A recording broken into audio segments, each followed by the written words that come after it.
Tuesday's Tips and Tales with CC Live. It is hotter than dog and heat out there. That's why I got the dew up, because it's just, this heat has to break, right? I'm hoping you're dialing in. You're going to tell me how you're managing the heat. So I am back from Narragansett. I don't know if you caught the show last week. It was so much fun. Sonia, if you're out there, please dial in because I had an absolute blast with you. And we probably crossed every line and touched on subjects we shouldn't have, but who cares, right? So Narragansett was amazing. I just got back yesterday, and it was, wow, I'm like coming down, I'm like saying, I gotta get on air tonight and talk about some things. So here I am. Welcome back. Everybody come on, dial in. We have some fun things to talk about tonight, and I appreciate all your support. So it's good, it's hot. We're going to get a storm, and I'm going to say if we lose feed, I will dial back in because right now the skies are looking a little bit dark out the window here in the hood, and it's good to be back home. So on that note, let's talk about the Olympics. Oh my gosh. All right, here's the count. 28 gold, 28 silver, 27 bronze. Well done, USA, for a total of 83. With our best friends over the pond, the Brits, who I love, I absolutely love them, they're at 50. So it's great, it's super fun. We have Sarah joining us. Thank you, Sarah, for dialing in. You're a regular, we love it. So along with the Olympics, because I touch on this until, every week, did you hear about the runners, the female runners, who literally, our American girl was in there. She was like running and getting like right for gold. And then Shawnee Miller literally dives in front of her and wins the gold. Wins the gold. Putting our poor girl out. But she's not really unfortunate because she has the medal. She got silver. So, it's all good whether you win a medal or not. You're at the Olympics. That's just something to be super incredibly proud of. I would love to do that. So you go, girl, for diving in front of everybody, and you knew what you wanted, and I think that's super fantastic. Sarah, let's see what Sarah has to say. Oh, I brought my pink glasses today, everybody. Sarah says, anything good to use for scrapes? You wrote scraps, but I knew what you meant. So the tip from Cece is, if you're diving across the pavement, you're sliding into home plate, and you are going for gold, you're sliding, you've got the burns, you definitely want to, I'm a fan of Aquaphor. I mean, it's pretty freaking simple. It feels good, doesn't stain or burn, but I go back to SkinCeuticals. Again, love them. The Phyto Corrective Gel. That green stuff I was telling you guys about last week and the week before for, the JJ waxes, for sunburn, for rosacea, whatever.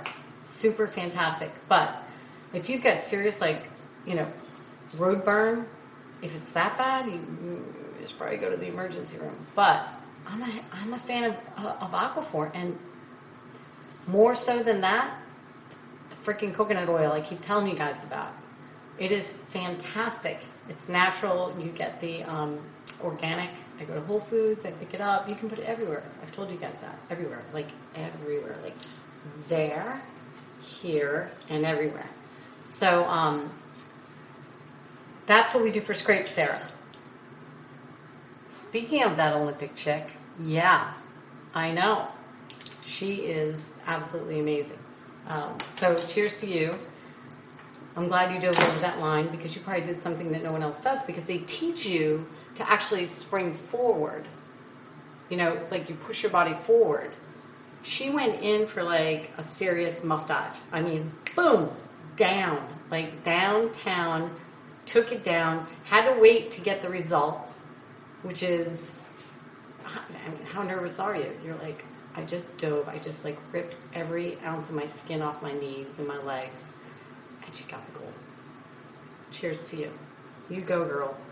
And her name again is Shelby Miller. And I don't pronounce it very well, but she was amazing. So congrats to you. And go USA. It's just phenomenal to see. We always kick ass in the summer games, don't we? So we've got our medal count. We have our highlight of the day as far as the Olympics. And now we're going to move on to why I named this show the Mile High Club. Anyways, so I'm leaving Narragansett. I have to fly my daughter back here to meet her dad. And my time was up. I had her for a week, and I was flying back. So I get on the plane, and I'm sitting, with my daughter, and I'm like, I gotta go to the restroom. So I go to the restroom and open the door, and this dude walks out. And seriously, the seat is up. It happens every single time I fly. Seat is up. There's like trinkles of tinkle on the floor. And they just walk out. What is the rule on that? Somebody write in and tell me, how do you feel about the seat up? Because you hear the guys say, well, you should put the seat up for us. I say, we're ladies. You put the seat down for us. So you're in a plane, and nothing's good about being in a plane, by the way. You know it. I know it. Everything's recirculated. Whatever happens, happens. So when you're in that bathroom, everybody knows what's going on. Because the minute you open that door, it's like, poof! Absolutely like a bomb drop. Like a serious, smelly bomb. So as a woman, and you go in there, not only do you have to hold the seat down, where they've missed probably whether there was turbulence or not, because it is not a steady atmosphere. You have to pull that down. Now, I don't touch it with my hands. Definitely not. I take a piece of paper, toilet paper, pull it down. Put that seat down on the airplane, people. Boys, guys, men. You're grabbing it anyways. Why not pull that seat down? You're going to wash up and sanitize. You'll be fine. So and the funny thing is they walk out and they act like, what's the big deal? I left the seat up. I missed the seat, whatever was there. There's a trail of tinkle all over the floor. And then you're stepping in it, and I'm in flip-flops, and it's going, because it's sticking and it's drying, and you're like, that is so gross. And no matter how and where you walk, all you think about is, there's urine on the bottom of my flip-flops. Disgusting. So anyways, I don't know about you guys, moving on to the whole Mile High thing. You go back to your seat, and it's all happened to you, whether you want to talk about it or not. All of a sudden, you're sitting in your seat, and you don't hear. You smell something that is just ridiculously foul, just absolutely shouldn't, and people do it. They're like, oh, no one's going to know it's me. There's 300 people on this plane. They're not going to know it's me. And I'm going, are you serious? The guy sitting next to me drops a bomb. I'm like, are you kidding? Why can't you manage that? Get up, go in the bathroom, and do what you have to do. But they don't. And then it could be in seat 10B, or it could be in seat 35D, because the air recirculates, and you just never know what the hell you're going to get. You don't. So that is a bodily oddity is what I call it, between what happens in the bathroom and then next to you, or 30 seats back, passing the gas. What is it all about that? Chicks don't do that. Chicks do not do that. Dudes are who cares? I'm going to fart, take a nap, nobody's going to even know it's me. And sometimes they just seriously, I think they fake nap and they pass gas, just so nobody thinks it's them. So anyways, put that toilet seat down. If you're going to let loose, go in the bathroom, and just be courteous. Because all of it's going around the entire airplane, right? So on the Mile High Club thing, who's done it? Come on, dial in, tell me. I personally have never done it. Thought about it. So when I wrote my book, and I think if you read my book, there is a story in there where I was out in LA on business, and I had to take a red eye to Miami to meet my BFF, Mimi. We were going to meet on a little island, Club Med place. This was like so long ago. It's ridiculously long ago. And I was in risk management at the time, so I'm in the waiting area, and just like picture the most beautiful man you could ever think of in your life. Dark, handsome, stud, like not like overly muscular like these like meathead boys who are like pumping steroids and doing whatever. He is like truly European beauty. Absolutely gorgeous. He might not be, I mean, he's American, I don't know. Dark black hair, beautiful body, a suit that would just stop you in your tracks. I mean, like lay you down and say, just take my clothes off and have your way with me. Absolutely beautiful. And he was not only beautiful, he was actually just like a really like super great friendly guy. So he's like chit-chatting with me while I'm waiting, and I'm like, oh, really? I mean, come on. Really? And, I had my, like, business suit on. I was like, I was looking hot, too. So, it didn't surprise me, but it was like, wow, I get to, like, riding a plane with this guy for the next 7 hours. So this is in my book, people. It's my story. It's not one of the chapters. It's part of a chapter. So it's about anything can happen in the Mile High Club. Okay? This is all about what can happen in the Mile High Club. So this beautiful man is like talking me up in the waiting area. I mean, there's like no alcohol involved, nothing. He's not doing anything. He's just like chatting me up, and I'm loving every minute of it. Single at the time, many moons ago. So all of a sudden they board the plane, and I'm in like the cattle car, like in the back, and I'm like, all right, I'm gonna sleep. It's not gonna be a big deal. He's in like first class. All of a sudden, like, the door closes, and I don't know what kind of pull this guy has, but he walks back to my row and asks the guy next to me if he wants to switch seats. I'm like, are you fucking kidding me? You want to switch seats with me? You're in, like, first class for 7 hours. You get to recline, you get to put your feet up, you get free alcohol, you get to do whatever you want. The guy's, like, serious. So it's a three-seat thing. So there's this, like, woman next to me.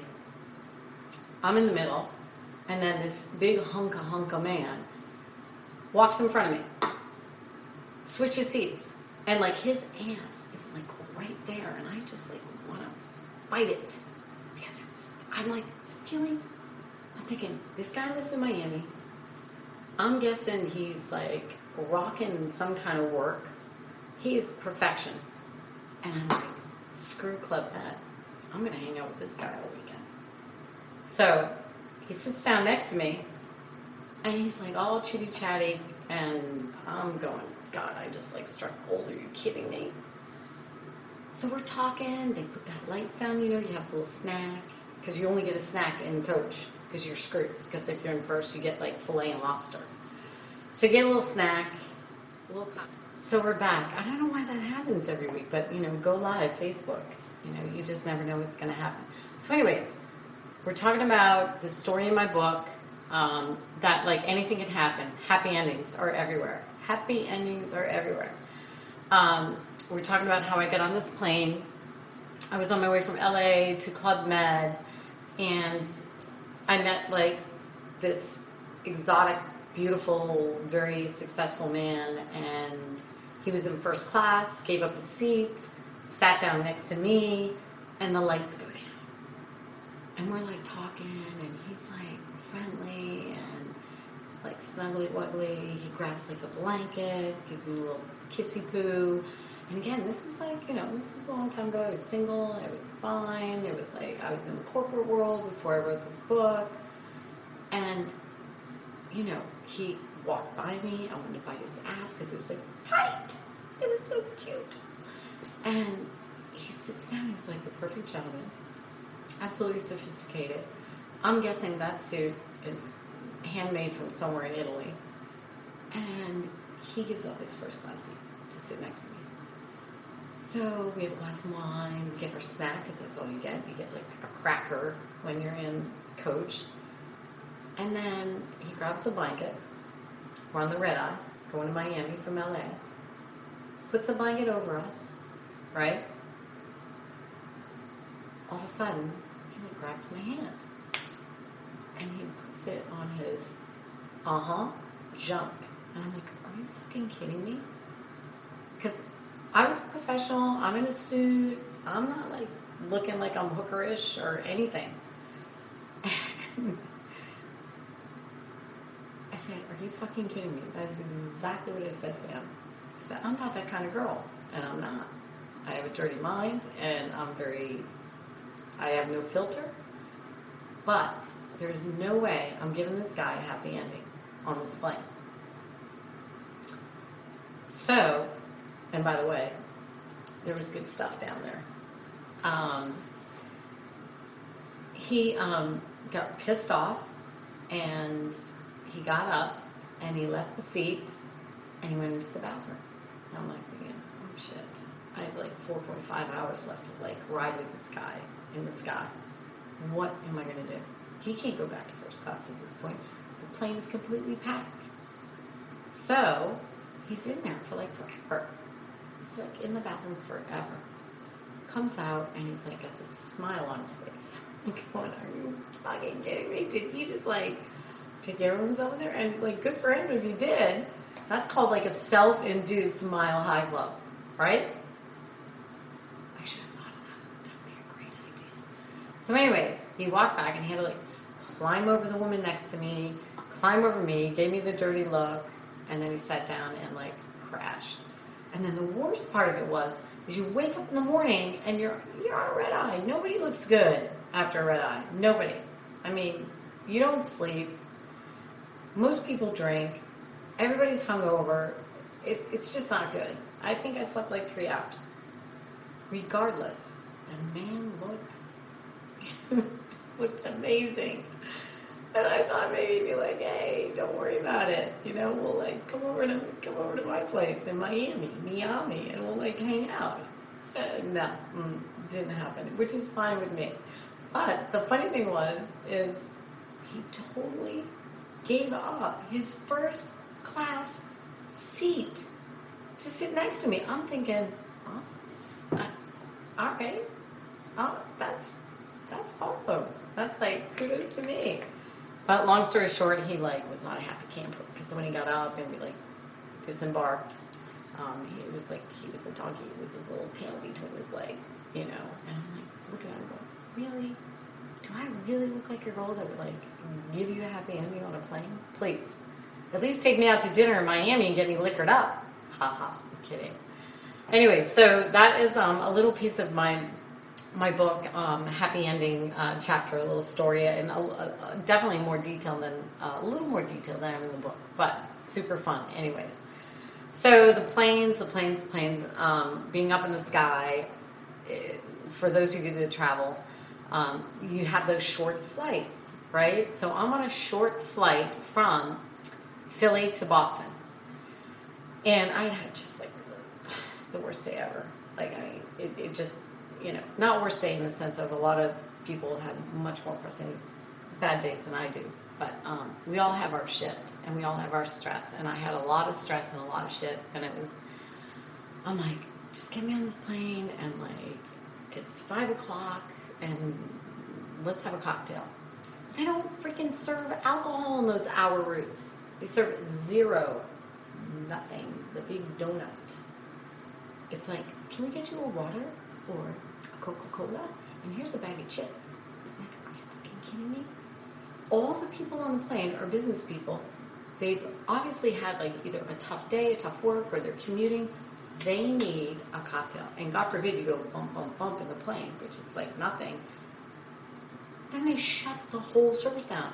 They're just like, we're not going to serve you anything. So I was sitting there, and I must have had that look on my face. And the flight attendant oh my gosh, she was adorable. She's like, what can I get you? And I was joking around. I'm like, do you have some Tito's? Because I knew the rule. And she's like, I'm not supposed to serve you. And I go, let's break the rules. I had a shitty day. And we just carried on and got fun. And she was awesome. She's like, oh, I really can't do that. I'm like, all right, I'll have a water. Give me the water. So then, about 10 minutes later, she's all cute and blonde and running back, and she's like 2 little Tito's things. And she goes, shh, don't tell anybody. So she gave me the Tito's. I was like, not that I needed 2, I just needed 1. And I didn't even need it. It was just like, you know what? And if you guys knew what day I had, oh, Madonna, you would know. Give that girl a Tito's. Give her a fucking Tito's, because she needs it. So, I'm like, I'm going to give her a copy of my book. And I wrote this little passage to her, and I handed it to her, and she goes, oh my God, this is exactly what I need. So it was like this great story. Every time I fly, there's a great story. Speaking of which, Cece is always late for something. It's something I'm not proud of. We all have our little quirks and oddities and idiosyncrasies. So I'm like, holy shit, I got like half an hour to get to my plane now. Nowadays, you cannot do that. You cannot expect to get through security and boom, through. Back before like 9/11, I swear to God, I could be 5 minutes sprinting, doing like the hurdles. I'm like flying, and I still make the plane. Anyways, so I'm in security, and there's the most beautiful family you could ever imagine from New Mexico. And I mean beautiful, like stunning. Teenagers, mom and dad. Just had the like weekend or long weekend of their like imagination and dreams outside of Boston, down on the Cape. And they're just like, hi, how are you? And I'm like talking, and I'm like, you know how you get stressed. I'm like, great. I'm trying to be like, oh, it's great. It's real. I'm like, fuck, I gotta get to my plane in like 5 fucking minutes. And they're like, hey, we just like had the greatest vacation in Boston and outside in the Cape and da-da-da. And we're like, meow, meow, meow, meow, meow, meow. And we're talking, and we're totally hitting it off. And I'm looking at this family going, they're so nice. And I said that to them. I'm like, you guys are so nice. Where are you from? They're like, New Mexico. And I was like, oh, that's why you're so nice. And their like skin is perfect, and their smiles, and they actually all like love each other, and they're beautiful, and they're like in shape, and they're just great. They're just take a picture, and like something you just see on TV. Fantastic. So anyways, they're like, no worries. You can go in front of us. When they hear that, I'm like, oh my God, I have 15 minutes to get to my plane. They're like, no worries. And they all have the big white teeth, and they're smiling, and they're beautiful. You can go in front of me. They like let me cut in front of their 4-person brood. I get through security, and I'm like, you know what? This woman needs to be details. So I reached out of my bag, and I gave it to her, and I said, thank you so much for helping me out here. I really appreciate it. So, funny story, what brings this all together is I get an email probably about a month later. And it's from her. And she's the mom. And she says, I loved your book. It was awesome. It made my day. I laughed. I chuckled. I blushed. I loved it. She goes, I loved it so much, I went out and got my first Brazilian. I was like, shut up. That's why I love what I do. She got her first Brazilian, and she goes, okay, so it wasn't what I thought it was going to be. I knew there was going to be some pain and some issues and whatnot.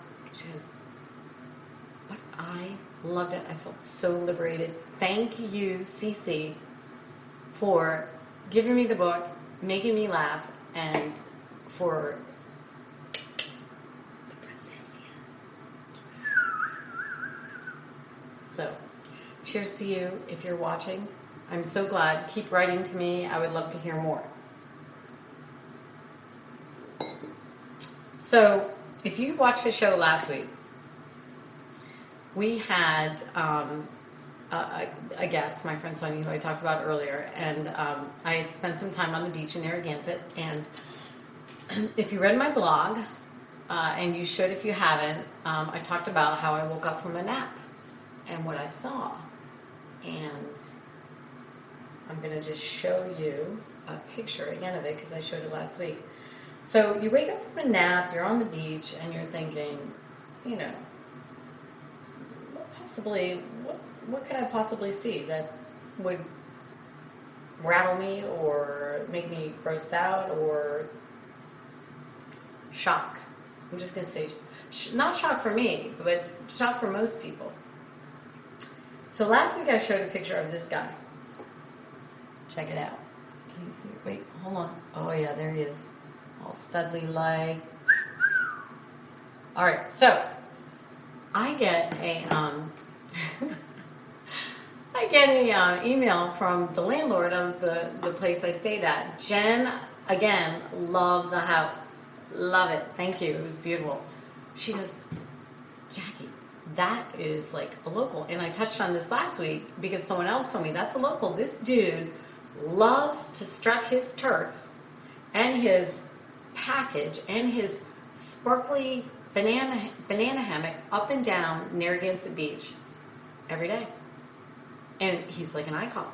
People love it. And I'm sitting there going, this is too funny. So she says, and this is like a few days ago, I watched your videos, because you can find my videos on my website, www.beavertailsbook.com. You can find them on Facebook page, Beaver Tales, like Beaver Tales fan page, and on my personal Facebook page as well, Twitter, @BeaverTalesBook.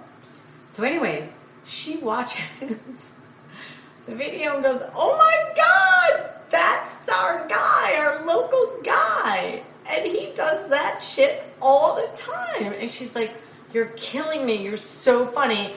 She emails her cousin and her sister and says, holy shit, check this out.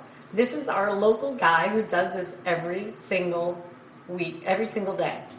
So I love that. I caught the icon because I don't know if you heard last week, I wake up and they're like, oh, Jackie, Jackie. And I'm like, holy crap. All of a sudden they see me sprint down the beach with my camera. No offense to him. I mean, you know what? I don't care if you have hair or no hair. All I have to say is, like, I give him so much credit for not only sporting a little bit of donut, or, you know, Johnny Bag of Donuts, but he's got the bikini on and it sparkles, and he's got a putting green on his back. Really? Love him. I did not see the front. Probably would have scared me. Did not see the fun. What was in that sparkly little package. But, cheers to you. Whoever you are, I love that you just, that's what you do every day. You might as well just take it off and go naked. I don't know, go commando. I love it. If you ever want me to watch your back, you just call me. I'll come down there and I'll zip. I'll bring my bottle of tequila like I did in Turf Management. And if you haven't read that, Turf Management, holy crap, just, you gotta read it. Because if you took that guy's back hair and multiplied it by 100, that was an hour-long job for me. And I think I lost 10 pounds sweating, and he finally shared his tequila with me. So, you know, it was a good day. It was a great week in Narragansett. And it was great flying on a plane and talking, you know, if you have some like plane stories you want to tell me, even after we close the show, just write in and I would love to talk to them. I want to do a shout out again to Jen for her house. I want to do a shout out to all my close friends who were amazing. Okay, so I have to talk about this. Newport, Rhode Island. Fabulous place. Been going there for like, I don't know, gosh, a gazillion years, since I can remember, since college. There's nothing like Castle Hill. Castle Hill. And if you out there listening have ever been there, sit in that Adirondack chair, check out that sunset. Anybody who's like beautiful people, not so, average Joes to beautiful people to bazillionaires to the young and the old, kids running around on the hill. Absolutely gorgeous place. And it's one of my favorites to like really regroup, hang out with like your friends that you've been with for your whole life. I was there with some college buddies and some other friends, and live life and watch that sunset. Watch that sunset. And while we're talking about those friends, I want to do a shout out to a couple of the ladies that I hung out with this weekend. One of them just battled breast cancer and had reconstruction, and these two women are the funniest freaking women I've been in my life. Like, seriously. In my life. Actually, there were three. So, PJ, first of all, should get, somebody needs to hug her and, like, give her a million kisses, because she has a son who's severely autistic and autism, and I've been around some kids with autism, but severe autism. How I phrased it to a friend of mine was, she's the most amazing woman, and he's the gift. And how she manages that and handles that is just, for those of you that are out there that experience, have any relationships involving kids with autism, people with autism, friends, embrace them, because that is the toughest freaking job I've ever in the world. I mean, it is to actually, and she's beautiful. Oh my God, PJ's beautiful. To manage that, she's a single mom. She's fundraisers. I'm like all on it, blue bonnet. I am like there. We're gonna do some fundraising in a couple of weeks. We're gonna have a fundraiser for another event, but all the same group of people for another cause up in Newport, Rhode Island. And if you're interested, write in to me and I'll tell you more about it. And so then the other woman is had the reconstruction, breast cancer, which I'm near and dear to, did the 3-day walk twice. Have close friends, lost some very close people to that, and including the fiery redhead that I acknowledge in my book, who was a great influence on my life. That 3-day walk, or any walk, or any bike ride for any cause, do it, people. Do it. It is the best thing, the most amazing people you ever meet in your life. You'll really understand what all these causes are all about. But, so, this woman, breast cancer, reconstruction, beautiful, freaking funny. Funny. I've never laughed so hard. So you take PJ, all right, I don't know if I'm supposed to name names, but anyways, I won't name names. We take these three women, I call them the three amigos, and then you take the third woman who is battling with non-Hodgkin's lymphoma, and you go, my life is good right now. We never really look at our lives, and you're like, holy shit. So my friend with the non-Hodgkin's lymphoma, we're out, and she's like meeting up with a guy that she hadn't seen in forever, who she used to date. They were in love, the whole thing. She is like Marilyn Monroe, I'm telling you, with this amazing dress on, and it's all pleated and very flowy, and we're in Newport, and she's like just glam blonde hair and just fun, and she's got some great cans, and we meet up with her, and this is how you have to take life, no matter what it brings you. And we're all standing around in this beautiful place called 41 North. She goes, check out my underwear. She has on, I'm telling you, like from 1920s bathing suit, underwear, like we've never seen in her life. And she is like embracing her humor and her life and making everybody laugh. So I'm thinking, she needs a hanky-panky thong. So the next day, I stop in a little shop down in by the Clark Cookhouse, and I pick up the hottest pink hanky-panky thong and present it to her later in the evening, well after we've had a couple like celebratory drinks.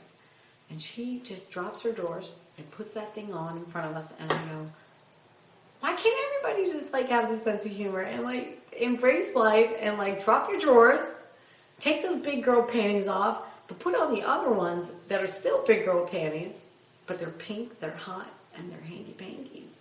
Because hanky-pankies fit everybody. And she's hot. So, I love these three women.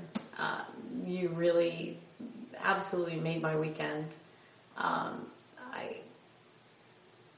had so much going on, and I just love the fact that we hung out. And speaking of which, so woman number 3, who, if I can tell you her name, I would, but I don't know if I have permission to do that. So the hanky-panky girl. So it's the end of the night, and you know, you can have pizza at 1 in the morning, right? So we're sitting down in this place, and we're bringing out 2 pies, because we're going to bring it back to the place that we're staying, or that she's staying at, and we're going to bring everybody pies. Well, first of all, our friends drop us off, PJ, and we get the pies, and we're walking out, and there's no freaking car. They just, like, left us. So we sat down, and we're like, all right, we must have a piece of pizza. So she and I are having, like, a piece of pizza, and there's, like, these 3 guys that walk up. And then one guy's like, hey, where have you guys been hanging out? And I'm like, oh, I was in Narragansett. Narragansett? I own a bar in Narragansett. I'm like, really? What's the name of the bar? No clue what it was. Sitting there, and I'm like, this is where I went. I didn't go barring. It was like all about the lobster roll, clams, and some shrimp. That was like and seeing the sunset. That was like my Narragansett time. So my little hanky-panky Pinky Tuscadero next to me is like, she doesn't know your bar because you're not marketing it right, you ass. So all of a sudden there's this like late night confrontation. I'm going, oh shit, what are we gonna do? And so then his buddy comes in all like, got his peacock feathers up and is like, you don't know what marketing is. And I'm like, I'm with her because if I would have known about your restaurant bar and it's really that good, I would have been there. You are not marketing it right. So there's this like, and I'm like watching and going, thank God that's not me because I have no filter and that could happen. And she's just like embracing life and thinking, they don't know what the hell they're talking about. And we're shoving pizza down like, I just don't do that. And all of a sudden we look up and we go, we ate a whole fucking pizza. We ate the whole thing. So we walked back to the place after our friends like drove off without us and bring a pizza in and hang out and talk about life's events. So what I'm getting at here is a little bit of heart where, you know, these are these 3 amazing women, that one dealing with severe autism in her son, who is just a gift from God, and she is a saint, and I just wish I could give her 100 hugs a day. And then I want to give another 100 hugs a day to our other friend who just is battling breast cancer. To all you breast cancer survivors, I'm with you. Totally love you. And support you. And then to another woman who is has non-Hodgkin's lymphoma. So I am so psyched that I met you ladies, and thank you for like making my life so much better by meeting you. And I hope you're watching this because you're amazing, and women are amazing and what they go through. And these women are all like, well, 2 of them are single moms, and whether you're single or not, fighting things like that, having great friends, and having to laugh and like take your bloomers off, it's freaking fantastic. Just do it. Just take it. Just do it. Take it off. So we're gonna wrap up tonight. I've had a wonderful hour, loving our Olympic count, loving our stories about the Mile High Club and what has happened in our lives. Write to me. Tell me your stories. Tell me what you've done in the sky. And then maybe we'll talk about trains, planes, and automobiles later. Well, we've already talked about planes, but what happens on the train? Write to me. Write to me. What happens in automobiles? I know what happens in automobiles. Enjoy life. Embrace it. And thank you for joining us. This is Tuesday's Tips and Tales with CC Castoro. I love you, and good night, everybody.